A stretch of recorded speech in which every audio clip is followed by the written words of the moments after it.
Pergunta 315. E os que deixou trabalhos de arte ou de literatura, conserva pelas suas obras o amor que lhes tinha quando vivo? Resposta: de acordo com a sua elevação. Aprecias de outro ponto de vista, e não é raro condene o que maior admiração lhe causava. Principalmente a arte, né, que tem muitas vezes um viés de contestação, de ruptura.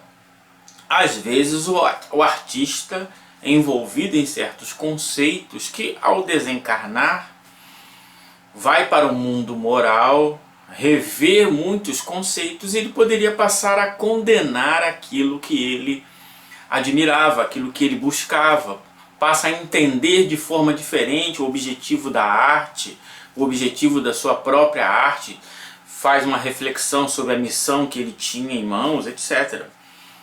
E também outros parâmetros que faz com que ele às vezes até abandone certas técnicas. Por exemplo, imagine uma pessoa que está ali trabalhando com o Windows XP, né? Uma pessoa que está trabalhando com aplicativo Carta Certa, lá da década de 80. E aí ele recebe o ele recebe o Word 2023. Nossa, é uma diferença absurda. E aí ele vai olhar para aquele aplicativo, não quero nem olhar para isso mais. É exatamente o que acontece também com a questão da arte. Então ele simplesmente, são outros parâmetros, outras ideias, abandona tudo. Então, agora, existem aqueles que são mais apegados, em que seu ponto de vista continua sendo mais ou menos o mesmo. Então, ele vai continuar mais ou menos ainda afeito àquelas ideias ali. Então ele pode conservar, sim.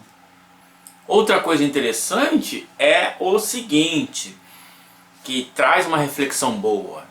Poxa, mas por que que o Monet, Manet, não sei quem, Van Gogh não se manifestam mais para que a gente pudesse ver essas artes? Exatamente por causa dessa questão.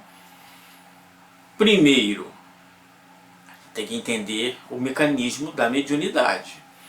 Para você poder manifestar a arte, você precisa de um instrumento.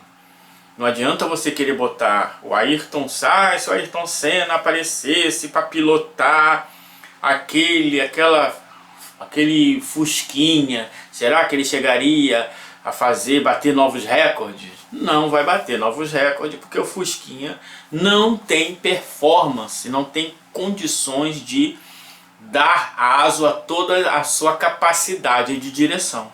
Assim é o corpo. Então o artista, ele pode até querer dar a comunicação, fazer um objeto, uma pintura, mas aquele médium não tem os materiais cerebrais capazes de representar, para que ele transfira seu pensamento para que o médium adquira. E outra coisa, o que nós pensamos hoje, os nossos gostos mudam com o tempo. Imagina depois de morto, imagina séculos depois de morto. Então, às vezes, o que o espírito estudou, o que o espírito buscou de aprimoramento na técnica, na sua linguagem, mudou tanto que ele teria que, de uma certa forma, buscar muito lá no fundo dele para tentar emular uma técnica que ele não usa mais. É mais ou menos um adulto tentando desenhar como ele desenhava quando tinha 10 anos. Então ele vai ter que fazer um esforço para lembrar até as técnicas que hoje ele acha equivocada, mas ele tem que cometer aquele equívoco para que as pessoas possam entender que é o fulano de tal. Então é um trabalho que muitas vezes é inútil, porque de modo geral Isso vai ativar apenas a curiosidade e não atinge a razão. Não estou dizendo que é inútil, estou dizendo que na maioria das vezes o que domina é a curiosidade. Então, é uma questão bem complicada, assim como os grandes escritores, né? A pergunta, por que não surge um novo Virgílio, um novo Eurípides? Porque esses espíritos já estão encarnados em outros mundos, se for merecimento, e eles já estão em outra vibe. E também teria que ter um médium capaz de receber toda essa genialidade para pôr no papel a genialidade do gênio.